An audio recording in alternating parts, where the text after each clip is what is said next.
ആലപ്പുഴ ചമ്പക്കുളം മൂലം വള്ളംകളിയിൽ വിജയിച്ചവർക്ക് നൽകുന്ന ട്രോഫിയുടെ പേരെന്ത്? രാജപ്രമുഖൻ ട്രോഫി. മനുഷ്യനെ വഹിച്ചുകൊണ്ടുള്ള ഇന്ത്യയുടെ ബഹിരാകാശ ദൗത്യം ഗഗൻയാൻ. അജിത് പവാർ, ഏകനാഥ് ഷിൻഡെ, ഉദ്ധവ് താക്കറെ എന്നീ രാഷ്ട്രീയ നേതാക്കളുമായി ബന്ധപ്പെട്ട സംസ്ഥാനം ഏത്? മഹാരാഷ്ട്ര. ദേവകി നിലയങ്ങോട് ആരാണ്? മലയാളം എഴുത്തുകാരി. അന്തർജനം എന്ന പുസ്തകത്തിന്റെ രചയിതാവ്. നമ്പൂതിരി സമുദായത്തിലെ പരിഷ്കരണത്തിന് നേതൃത്വപരമായ പങ്കുവഹിച്ച വ്യക്തി.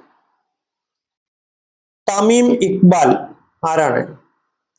ബംഗ്ലാദേശ് ക്രിക്കറ്റ് കളിക്കാരൻ.